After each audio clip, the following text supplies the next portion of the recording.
Hello guys, welcome back to my channel. So আজকের ব্লগটা আমার জন্য খুবই স্পেশাল, কারণ এই ব্লগটা মানে এতটাই স্পেশাল যে কী করে বোঝাবো। আমার মাধ্যমিক দেওয়ার পর থেকে আমি সবসময় কৃষ্ণের কাছে চেয়েছিলাম যে আমার বার্থডের আগে বা বার্থডের দিন বা বার্থডের পরে যেন সে তার স্থান ইস্কন বা নয়তো মায়াপুর ইস্কন বা নয়তো বৃন্দাবনে আমাকে যেন ডাকে, একবার আমি যেন দর্শন করতে পারি। সো ফাইনালি এটা আমার বার্থডের ঠিক দুদিন আগে হচ্ছে এই বছর। তোমরা টাইমটা দেখতেই পাচ্ছ,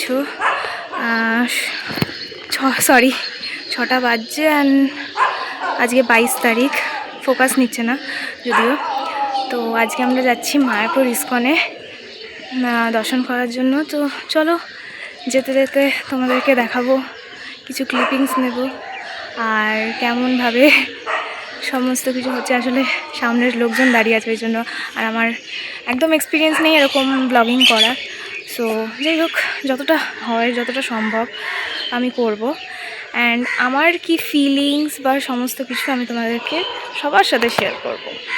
সো এখানে আমরা দমদম স্টেশনে ট্রেনের জন্য ওয়েট করছিলাম। আমাদের ট্রেনের টাইমিং ছিল 7:07। ট্রেনের নাম ছিল শিয়ালদা কৃষ্ণনগর লোকাল। এখান থেকে শুরু হয় আসল জার্নি। ট্রেন থেকে নামার পর টোটোতে আমাদের প্রায় 1 ঘন্টা কেটে যায়। আমরা নদী পার হইনি, আমরা টোটো করে মন্দিরে গেছি। খালি মনে হচ্ছিল আর কতক্ষণে পৌঁছাবো, এতটা লম্বা রাস্তা আমরা বুঝতে পারিনি। তোমাদেরকে একটাই সাজেশন দেব, তোমরা যখনই মায়াপুর যাবে তোমরা নদী পার হয়ে যেও, সব থেকে বেটার। টোটোতে তোমাদের মনে হবে বিরক্ত লেগে যাবে, মানে মনে হবে যে কেন উঠলাম, এত টাইম লাগে। আমরাও বুঝতে পারিনি, যেহেতু ফার্স্ট টাইম ছিল।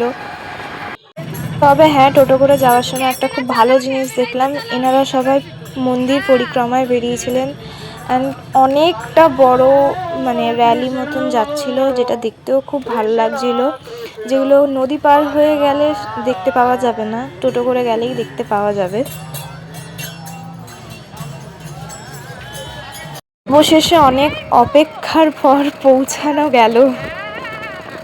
ফাইনালি পৌঁছে গেছি।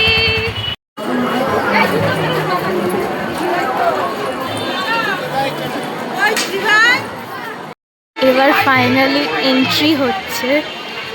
এবার আমরা যাব মেইন মন্দিরে। তো সামনেই দোল পূর্ণিমা, তো মায়াপুরে প্রচণ্ড ভিড় ছিল। আমরা তো ভাবতে পারিনি যে এতটা ভিড় থাকতে পারে মায়াপুরে।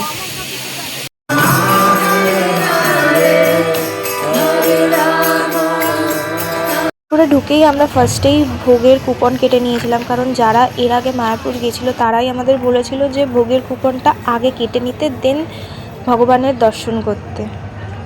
প্রচুর লাইন থাকায় আমরা সেই ভোগ খেতে পারিনি, আমরা সেই কুপনটা অন্য কাউকে দিয়ে বাইরের হোটেলে খাবার খেয়েছিলাম। এরপরেই হচ্ছে সেই আসল সময়, মন্দিরের ভেতরে প্রবেশ করব আমরা। যদিও মন্দিরের ভেতরে ক্যামেরা অ্যালাউ ছিল না, আমাদের ফোন বাইরে জমা করে ভেতরে ঢুকতে হয়েছিল। তোমাদেরকে আমি একটাই সাজেশন দেব, এই যে জায়গাটা দেখছো, এই জায়গাটায় তোমরা টিকিট কেটে ঢুকো না। দেখার মতন কিছুই নেই, সবে কনস্ট্রাকশন হচ্ছে। তোমরা যদি এমনি অনুদান দিতে চাও আলাদা করে, সেটা দিতেই পারো, বাট টিকিট কেটে অনুদান দিয়ে এটা দেখার কোনো মানে হয় না। তোমাদের মনে হবে কেন ঢুকেছি, যেটা আমাদেরও পরবর্তী সময় মনে হয়েছিল। বাট ঠিক আছে, ভগবানের নামে অনুদান দিয়েছি, এটাই মেনে নিয়েছি এখন।